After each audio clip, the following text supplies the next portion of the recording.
Hello guys, പിള്ളേർക്ക് ഭയങ്കര നിർബന്ധം. അങ്ങനെ ആദ്യം ഇതാ റെഡിയായി വന്നിട്ടുണ്ട്. എന്താ നിർബന്ധം എന്നല്ലേ, ഇപ്പോൾ സമയം ഇതാ 9:30 ആയിട്ടുണ്ട് രാത്രി. നമ്മളിപ്പോൾ പോകുന്നത് എങ്ങോട്ടാന്ന് വെച്ചാൽ നമ്മളൊരു സിനിമക്ക് പോകാം കേട്ടോ.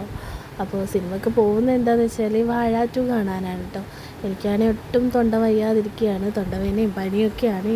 അപ്പോൾ എനിക്ക് പോകാൻ വലിയ താല്പര്യമൊന്നുമില്ലായിരുന്നു. പിന്നെ പിള്ളേരെ നിർബന്ധത്തിന് നമ്മളെല്ലാവരും അങ്ങ് പോയി. പിന്നെ ഏട്ടനില്ലാത്തതുകൊണ്ട് വല്ലാത്ത ബുദ്ധിമുട്ടായിരുന്നു. മോൾ രാത്രി നിൽക്കുമോ ബഹളം ഉണ്ടാക്കുമോ എന്നൊന്നും അറിയത്തില്ലായിരുന്നു. അപ്പോൾ മോളെ എടുത്തുകൊണ്ടാണ് നമ്മളെല്ലാവരും കൂടെ പോയി. രാത്രി 10:30 ഷോ ആട്ടോ. അപ്പം നമ്മൾ ടിക്കറ്റൊക്കെ ഓൾറെഡി ഓൺലൈൻ എടുത്ത് ഇവിടുന്ന് ഇതെടുത്തതിന് ശേഷം 10:30 ആയപ്പോൾ ഉള്ളിലോട്ട് കയറി കേട്ടോ. അടിപൊളി സിനിമയാണ്, കാണാത്തവരുടെ എല്ലാവരും പോയി കാണാം കേട്ടോ. അങ്ങനെ ഇതാ 10:30 സിനിമ സ്റ്റാർട്ട് ചെയ്തിട്ടുണ്ട്. നമ്മളെല്ലാവരും ആസ്വദിച്ചിരുന്ന് കണ്ട്. എനിക്ക് പേഴ്സണലി നല്ലോണം ഇഷ്ടപ്പെട്ടു. പിന്നെ ഏട്ടനില്ലാത്തതിന് കുറച്ച് ബുദ്ധിമുട്ടുണ്ടായിരുന്നു. പിന്നെ നമ്മൾ വേഗം ഉറങ്ങി. അപ്പോൾ ഇത്രയേ ഉള്ളൂ നമ്മുടെ വീഡിയോ. ചാനൽ ഇഷ്ടപ്പെട്ട